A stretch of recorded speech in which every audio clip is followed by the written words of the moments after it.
Hello everybody. Today we are here with Brandon Mcmillan. Thanks for your time, Yes, Brandon. sir. Once again, we're back in the bunker, the underground bunker where Brandon ties his knots and puts on his flat out tungstens and other nice baits that we won't discuss right now. But anyway, we're here with Brandon. We're going into the Forrest Wood Cup, Yeah. which is huge. Super excited. Super excited. But before the Forrest Wood Cup, the last interview we did, things were looking really good. You were ninth in the standings. And then you went north. And then 29th. That's when the roller coaster it was going up. It got to the top. And then 29th. And it was done. Yep. The nerves had to have been rocking. And then you pulled the nose up. Right at the tail Right end, at the end. before we crashed. on the Potomac.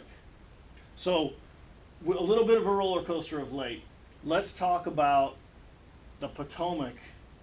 We won't talk about lacrosse. Oh, good. We'll get- Don't put me on the spot. Yeah, we'll go to there in 2019 and dominate. But for now, we'll talk about lacrosse or not lacrosse. Let's talk about Potomac and what you did there, and ended up making the final day. Finished sixth. Yeah, I mean, really, I was kind of beat down after the Wisconsin tournament. I had not such a great practice, but I found one really good area. Had a lot of fishing, up there at the Mississippi River. Mm-hmm. It just didn't work out. It just stuff happens.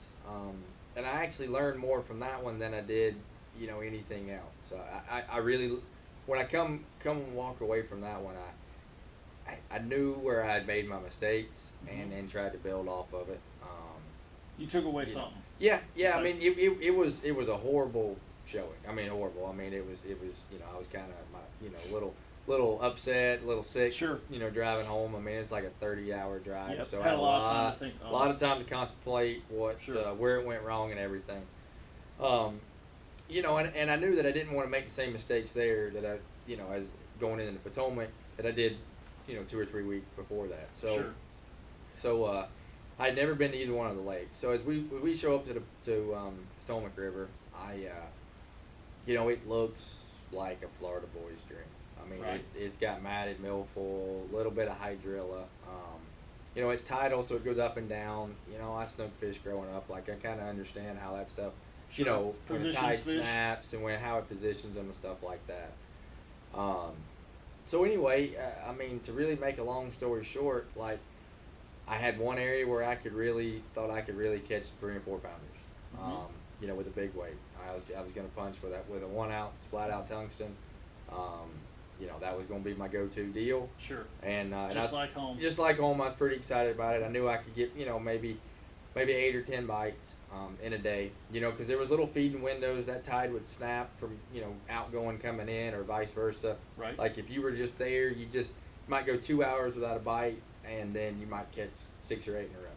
And those 6 or 8 can put you in the Right, upper teens. you could catch, Okay. 14 to 18, 19 pounds. Gotcha. So I was pretty happy with that. That was also the same I had at Mississippi River. Gotcha. And I was just like, well, I'm a flipper, it's what I do, I'll be okay. Right.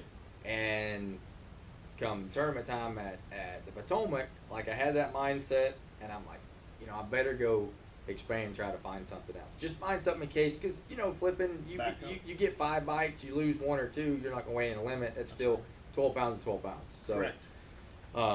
So anyway, so I went and picked up a stupid Cinco, which Right. goes against everything that I like to do. But I wanted to make sure, see how many bites I could get in case I struggled. Sure. Kind of fished around a few areas, didn't have any bites, and then I found one spot where in practice I spent an hour and a half and I had 4 bites. So I figured about a bite every 20 minutes. Throwing a Cinco, Sure. I can do that. I'm pretty impatient, but I can do that. Right. So as the tournament started, I ran down, made like a 55, 60-minute run down the lake. Spent better part of 4 hours dobbing around. Right. I didn't know you could wear paint off flat out tungsten, but I did. I wore that son of a gun out. And at 11:30, I had 0 bites Right. and 0 fish in the live well. By the way, as a disclaimer, no paint on the Flat Out Tungsten. Brandon found a way to knock the paint off, which there is no paint. That's So right. that means that you forced your hand on Yes. a thing that just wasn't happening. Sure. Yeah. I was. So you had to go to Plan B. I was. You know. Forcing it. Yeah. Right. I was beating a dead horse there. Gotcha. So I said, well, I got 3.5 hours left to go in the tournament. I need to go catch 5, save face, and I figured I could catch 11 to 12, 13 pounds throwing that, throwing a little stick bait around.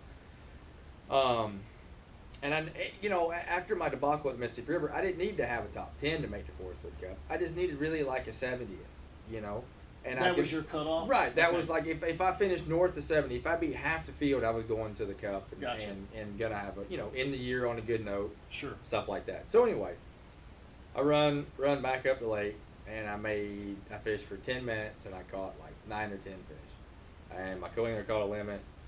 Turned around, made another little pass, caught 9 or 10 more. Gotcha. And I'm thinking, man, the tide's just now getting right, which it wasn't. I just thought, they're starting to bite. Everything I heard about the Potomac is that when they bite, you better be around the big ones. The window, right? Yeah, that window's gonna hit, and it's gonna be gone before you know it. Gotcha. So I'm like, man, they're biting. Mm-hmm. Let's go all the way back down the lake. So I ran another 45 minutes down the lake, back to where I started, and proceeded to dive around my weight. Never had a bite. So I come in, and I'm stressed. I know my 11.5 pounds is I thought, okay, I'll still be 70, 80, maybe 90, Right. and I just have to catch a 4-pounder tomorrow, and I'll be okay. Right. So anyway, I wound up finishing 125th or something after day 1. Right. And head wasn't really necessarily high at that point. No, I was contemplating running out in traffic. It's just the tail end of the year, like, the wheels just kind of fell off Sure. a little bit. So I didn't really have a choice. I thought, well, I'll go back to my area. I'll catch 5. That was your only game plan. Yeah, I was going to run there, catch 5, and then I had a long day. I didn't have to be in until 5 o'clock, so Gotcha. I had plenty of time to find one 5-pounder and catch 15, 16 pounds, try to move up into that 80th place or better, and Cut zone. go to the Cup. Gotcha. And man, I pulled to the spot, and it was just game on. I mean, I had a limit in like 8 or 9 minutes, and I caught. It was about the same, about 10 to 12 pounds. They were just for about 2-pounders. Right. I was just that far from pulling the plug, putting the old stick bait rod up, pulling out the ounce, flipping the weight, and go to work. Yeah. And I catch 3.5 pounders. I'm like, man, it's not bad. I'll stay here a little bit longer. Sure. I literally, I pulled in there. I knew right where I had caught them before. Mm-hmm. Pulled in there, dropped my poles that morning at 6:45. I did not pick my power poles up again until 3:05 at all. Unbelievable. I sat there, probably caught 50 or 60, 70 of them there. At the time, I didn't know. They were stacked. Yeah, I mean, that was the last day, of everybody fishing. Sure. There's no way maybe I may get a check. No way I'm making the cut. Sure, I'm scrounging for every 2 or 3 ounce coal I can get, try to make a top 50 and get a check, and that's going to feel like winning the Super Bowl. It is. Yes. And man, I ended up making the cut. I just was fortunate. I caught a great big old bag, and That was the 20-pound bag day. that was, yeah, just a little over 20. So you were the only angler that broke 20 pounds on that day. So you went from 126 and then busted a 20-pound bag, and then all the eyes were on Brandon. What's Brandon doing? He must be power fishing. Yeah, And everybody. you're just pitching a stick worm. Yeah, everybody thought I was flipping a big weight.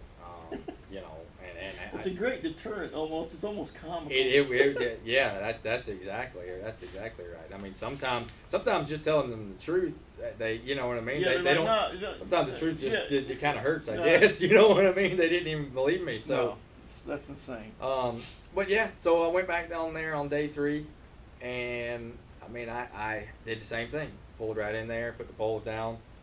About 10 or 12 casts later, I catch a limit. But the limit on day 3 Sure. was about 16 or 17 16, pounds 17. early, and I'm like, holy cow, dude! I might actually make the top 10. Yep.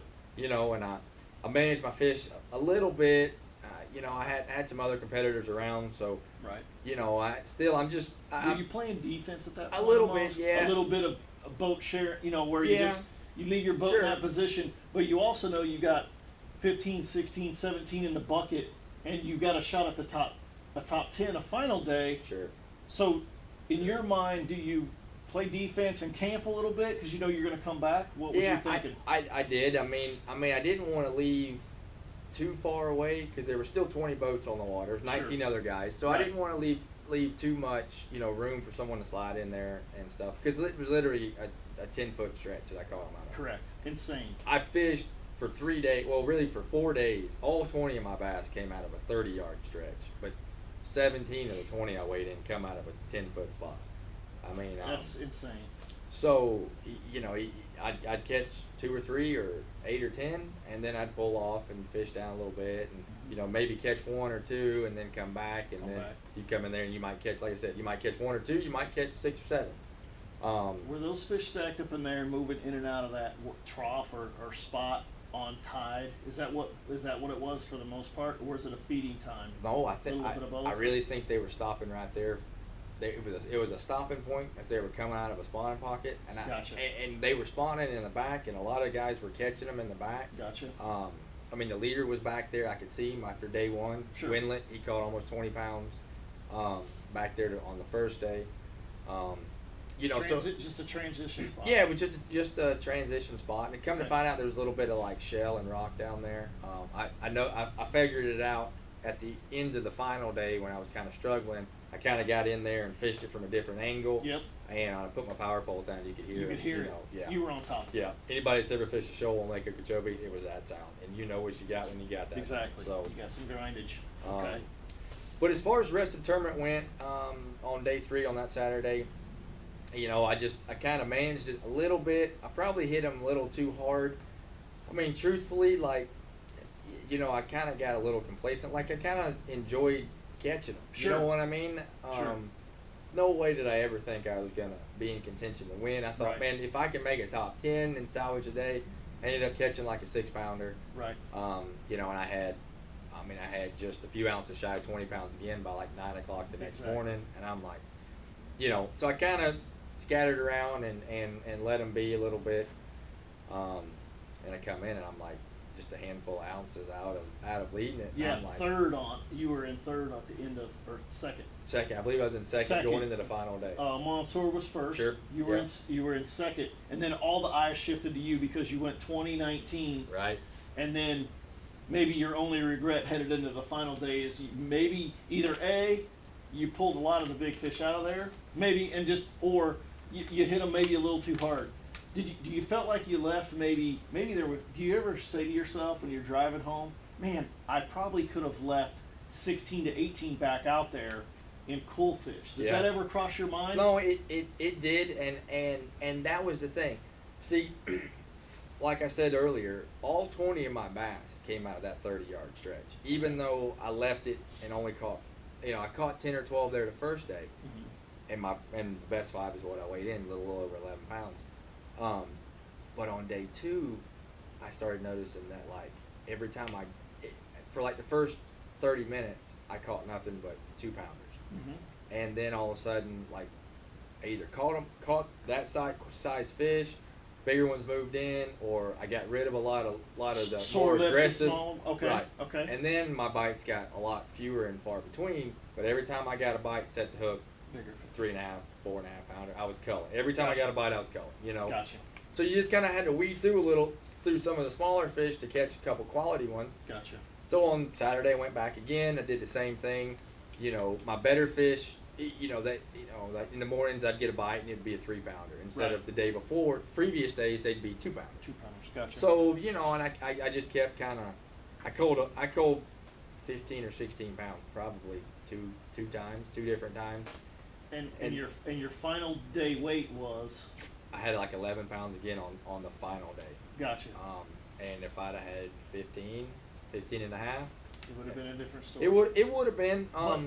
But all in all, you're stoked. I mean, all in all, dude, if you'd have told me Thursday that I was going to finish 6th, I would have let you punch me in the mouth and drove right on back to the Clewiston area. Right, exactly. Yeah, I mean, it was a good tournament. It was fun. It was, Right. you know, I got to catch them a different way that I really, you know, Yeah. I don't know if I've ever weighed in 5 bass period in a tour event on a Cinco, much less Yeah. 20. Exactly. And you know, so it was a fun time. I was a little disappointed because I really thought I had the shot to win it. Sure.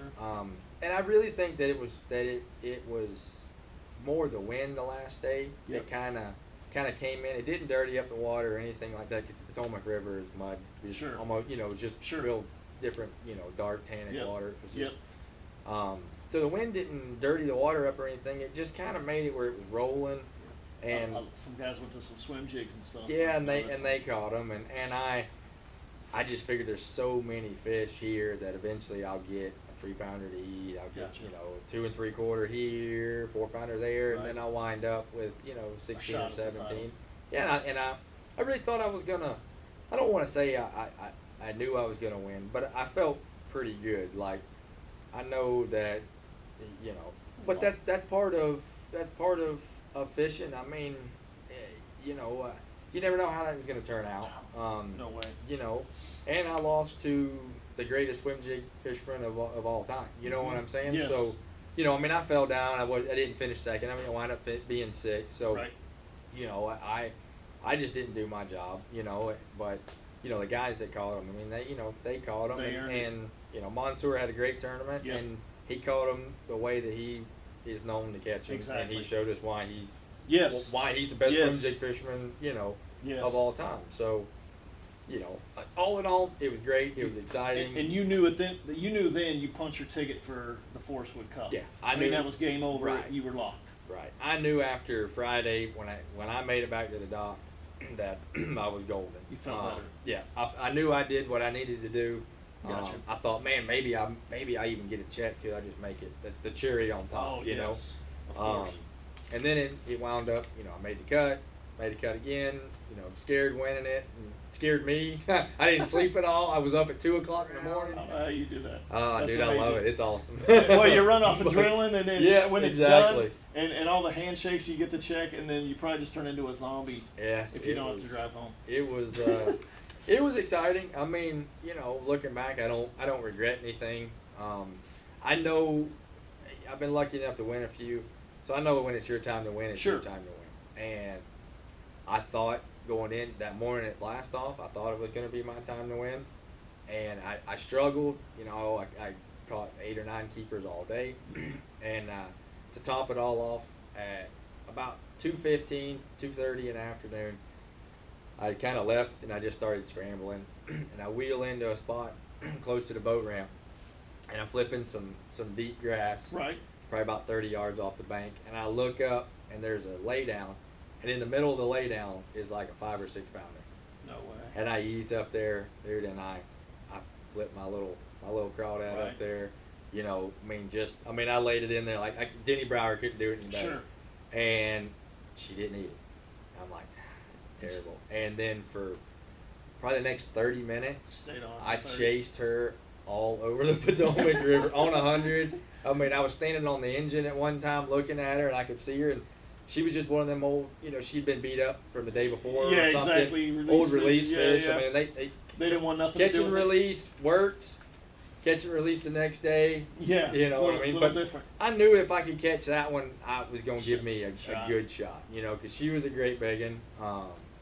You know, and I could see her. I mean, they when Wow. the TV show comes out, they'll probably have it on there. I mean, because Wow. I look That's like, cool. you know, I look like a crazy man running all around. But you know, it just if it was meant for me to win, looking You would've back, that one would have You won would've it caught- for yeah, me. Sure. She would have ate the first time. You know what I It would have mean? been a game over. But, Interesting. hey, all in all, dude, I was excited. I was Right. happy. You punch your card. Yeah. You move on. You cash a check. The ride home's a little easier when all that Sure. lines up, especially after day one.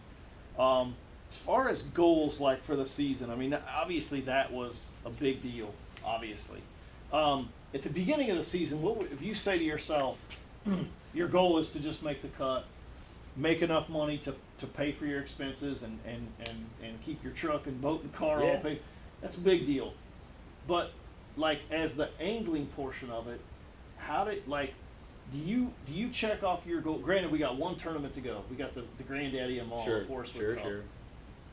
But are you happy with your success? And if you put your goals on a wall or a piece of paper and check them off, are you happy with everything up to this point overall? Yeah, but absolutely, absolutely. I mean, it's yeah. The name of the game is win more money than you spend, and True. make the Forrest Wood Cup. Somewhere along the lines, make a, yeah, you know, put yourself in contention to make a top 10, or Right. you know, make a run at winning one. They're hard to win. Sure, I mean, They're hard to win. absolutely, They're not easy. they are hard. You know, but making the cup is really the number one goal. I mean, you know, if you make the cup, it means you've made a little bit of money on the way. Yep. Outside of winning Angler of the Year, there's no difference in my opinion, or I'm saying 90% of our opinions, whether Right. you finish second or, you know, or 35th. Right. So you know, you win about the same amount of money. I got you. You only get cash if you win Angler of the Year. So That's right. outside of that, I mean, you know, it's from a competitor's deal, you'd like to finish as high as you can, but Sure. you know, from a different standpoint, like, it really doesn't make any difference. You don't get style points for finishing third and That's true. AOI points. No one's going to remember you. So, Yeah. Exactly. so as far as an overall season ranking, I Mhm. mean, it's as good as you can get. You're good. You're happy with that. Yeah, absolutely. Absolutely. I mean, you know, like I said, I mean, I missed a good shot at a win. It just didn't Sure. work out. Wasn't meant to be. You know, so you know, I learned some from the bad tournaments I had this year, Which is awesome. Take away something. Sure. I mean, it's Those places you've never been to before. right. I never been there. It's you know, so you take the good with the bad, Sure. and again, I mean, you know, making the cup and Mhm. you know, winning a little bit of money so you can do it again, or to do it That's again good. next year. That's the That's name the of the goal. I mean, then you know, we got the cup coming up, so Yeah. it's going to be So we go to Murray in about 10 days from when this was filmed, and you're getting ready to leave for practice Sure. in 24 hours. right. Yeah. You head to practice. Murray, they were already talking. It's a big place. You've been there a little bit, Yeah. not a lot. Big place, a lot of water. It's going to be hot. 45, 50 anglers versus 150 boats. Right. Quickly, what's your thoughts on it? What do you think it's going to take to get to that final day per day? From what I've seen, I think that 12 and a half pound range will get you. A shot at the third day? It'll get you. It'll definitely probably make the third day, and I think if you can get that 36, 38 pound range, that's Mhm. going to be good enough for a win. Gotcha. I think from what I saw, it's a big place, and you can kind of do whatever really that you really want to do. It's got a lot of shoreline, you know, bank grass where you can Right. swim a jig, throw a frog. You know, I mean, you can even break out a big weight and dab it around a little bit. Do they have any topped off vegetation? No, it's No, nothing but It's all rooted. rocks and docks, and Okay. they've got that bank grass, but it stands, you know, a couple feet out of the water, and Okay. you can't really fish much through it. You Mhm. have to like flip it or something. Okay.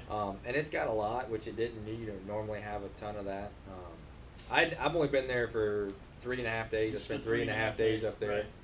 Right. You know, it's one of those Carolina lakes, so there's a lot of blueback herring that Right. that run. I don't have any experience on places like that, and especially in the summertime where, you know, I mean, there's really going to be really three things that really going on. You can fish shallow, whether it's, you know, bank grass, docks, you know, lay down, something like that. Right. They'll be schooling on them blueback herring out on points and stuff, Right. and then brush piles. That's about it. Yeah, and that's pretty much gonna be it. Graph play. Graphs will play a big in deal. this, as Yeah. far as seeing schooling fish. Yeah. What's an average depth on schooling fish? I mean, do those points 10, are 15, 20? anywhere from from 10 to 40, 50. I mean, it's a deep place. It's deep. It's It's deep, clear, Right. and it's big. But you can go way up the river and find some stuff that entices me a little bit more. Gotcha. You know, it's got a lot of laydowns. Water's dirty up there. Mid lake's got a lot more of that bank grass. That water is kind of that foot to 2 foot visibility, and then the closer you get towards the end of the lake, or excuse me, the dam, it gets to 10, 15 foot you can see. So Clean, nice and I got you. you can kind of do whatever it is that suits your style of fishing. For me, I mean, I'm kind of made up my mind. I'm gonna fish shallow the Gotcha. majority of the time. Person that wins is gonna mix it up. They're gonna catch a few out deep. They're gonna catch Sure. Some up shallow. Play a little, experiment a little bit. If the tournament's one shallow, like solely just one shallow, it is going to be probably one of the most impressive wins I've seen in a long time. Just because You think the weights are going to be extremely tight? they're going to be tight, and there's just no money stretch. You know what I mean? I got you. It's going to have you might run over there and throw a square bill around some laydowns, and then Right. go flip a few docks, and then throw a buzzbait around, or skip a frog, or you know what I mean. And Gotcha. as far as the shallow deal goes, like you're gonna have to make every bite count, and make some good decisions too. Yeah. And get lucky. You're gonna have to get a little fortunate too. You're going to get Yeah. that 4 or 5 pounder that's just going to be like, Right. wow, that's a big deal. Yeah. Is that a big, That's a big one. nice fish Yeah. in there? Okay. Yeah. So big fish of the tournament, if it's like a 6 pounder, that's a giant. Yeah, that's gonna be a toad. Gotcha. When I was up there a couple weeks ago, I caught 1 over 5 and 2, pushing 6. Gotcha. But it's different. I mean, like there's no real rhyme or reason to where you kind of Gotcha. catching them. And I'm sure there is, and I'm sure you get a little more dialed in. We get 4 days of practice this That's time. right. So 4 days, I mean, that's a good bit of practice. Tournament's 3 days long, so That's right. them 3-day deals are different. I mean, one really good day could carry you. Into the if final. you can catch a 20-pound bag, which it's not a complete garbage can of a lake. I mean, it's just typical southern August fishing. Like there's just Gotcha. not going to be a lot of different things going on. And the fish, it's hot. We don't want to be outside. We're sitting in the garage. You know what I mean? Right. Right. It's I mean, the fish, the lake's got them. So I mean, you could see a 20-pound bag, and if you do, that's going to carry you a long way. That'll help out Sure. if you have that. Sure. Oh man, I came in with 11 or 10. Okay. Exactly. Gotcha. But I figure that 12 to 13-pound mark will be Somewhere in the. yeah, somewhere that'll be pretty decent, and that'll probably carry you. If you can average 12, 13 pounds a day, you probably Yeah, be sure. right there winning it second. Nice. So I know it's been somewhat of a roller coaster season. It ended up on the upswing for sure. You're on house money now because there's no entry fee for Sure. your Sure. own house money. You're guaranteed 10. It's gotta feel good. Recap, just without going into like every single lake per se. Obviously you want to win it. sure. But as a whole, and as life has taken you kind of through this year and everything, it's went pretty fast. I know it's went fast for me. It has. It's flown by. But overall, you're happy with this year, and you feel like, even though hey, we want to win them all. Every angler does. You feel like you got a good thumbs up. Obviously, we got one more left, but you're feeling really good about the season overall. Yeah, absolutely. I mean, No regrets. No, I mean Lake Travis kind of bums me out a little bit. Right. I had a really good first day. Second day, I think I weighed in 2, maybe 3 bass.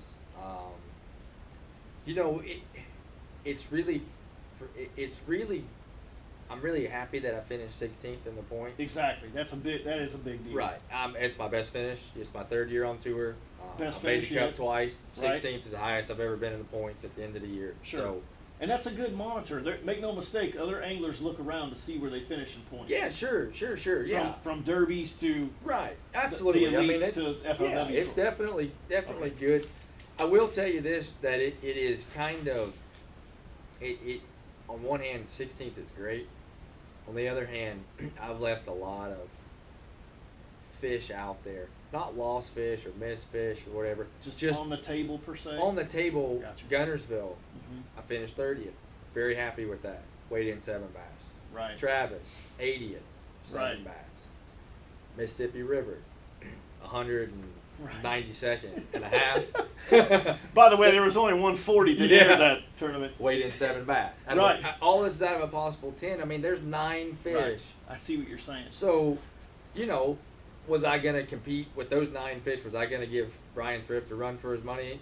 Probably not. No way. Right. But it would have been, you know, So if anything, would have been a lot higher. Of course. So I think what you're getting at somewhat too is, hey, next year Next I year, learn and maybe those 9 fish turn into, you know, they're in the well, Right. and things could go a lot. Of course, we can't predict that as anglers, but I Well- think I know what you're saying with that. Hey, man, a lot of first time tournament venues for Yeah. you.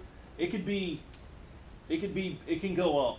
Well- There's room for improvement in essence. you know? there's room for improvement because in all of those tournaments that I weighed in 7 bass, it wasn't like I had the 8th one hooked up coming to the boat and lost it, or you know, Right. had 8, 9, 10, and 11 and 12 that just Right. come off.